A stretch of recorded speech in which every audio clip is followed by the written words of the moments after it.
How did psychedelics impact the relationship to your children? Sure. I mean, like one of my first psychedelic experiences was actually, and I've certainly never spoken about this publicly, but I did a hero's journey mushroom dose. Well, this is the Y&D podcast. Yeah. There we go. All the way. So I did it in the October of what would have been 2019.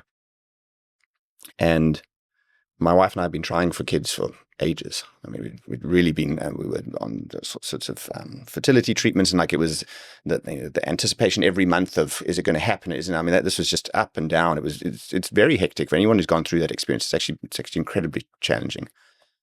And I had thought for various reasons that it's more likely on Ash's side, my wife's side, and that the challenges were there. And I had this, it wasn't my first, it was my second mushroom experience ever. And this was in the October of 2019. I met my son. He told me his name. He told me his deep desire to come into the world. And he was also clear that he wasn't going to come in until I had transcended certain behavior patterns with my father that he didn't want repeated in our relationship. And he literally told me the date he was going to come in, 3rd of September, the next year. And remember, this is the October the year before. And he told me he was a boy, he told me his name, he told like everything. And I remember, and the name he told me was Chadwick Graham Paddock. I remember I went over to my wife that night and I was like, love, I've met our son. It's so beautiful. And his name's Chadwick. And she was like, shut the fuck up. I'm not calling just because you've had your drugs and like, you're going to like, we're not calling our son Chadwick for nothing. You know, I'm like, but he's told me and it's so beautiful and whatever. So anyway, we didn't end up calling him Chadwick. We ended up calling him Gray Khan Paddock. But guess what? Like early the next year, we found out that she was pregnant. And then a couple of weeks later, we found out it was a boy. And the due date was the 10th of September. I was like, well, that's kind of close. Born on the 3rd of September. And I purposely told a few friends about this straight afterwards because I was like, this is so crazy. Like, it breaks every model I have of the world and how things work and so on. But like, so I told a few friends very specifically that this, and this is again before we found out that Ash was pregnant.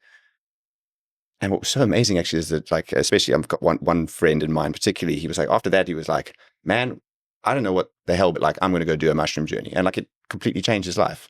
So no, I mean, to answer your question, that the relationship I have with psychedelics as it relates to my kids, it starts there. Mm-hmm.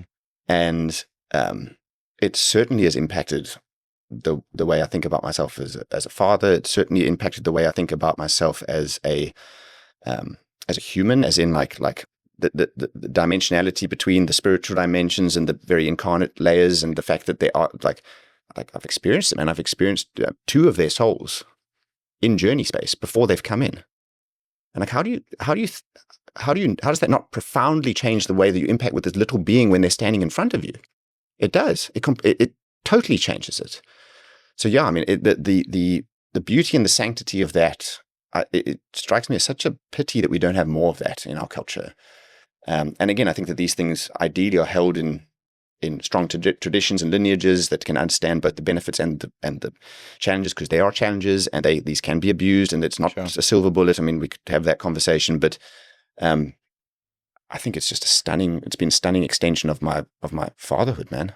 Yeah, that's fucking wild. Thank you. Crazy. I didn't know that story. It's unreal.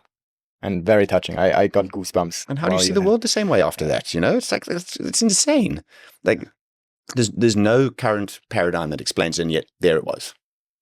And like, I love the fact that there's this big mystery around me that I'll never fully understand. That anyone that tells me that they fully understand the world, like, no, you don't. No, that's just a clinging for safety. There's no outer limit to the level of understanding that we will ever get. Oh no, 100%. Yeah, no. That's wild.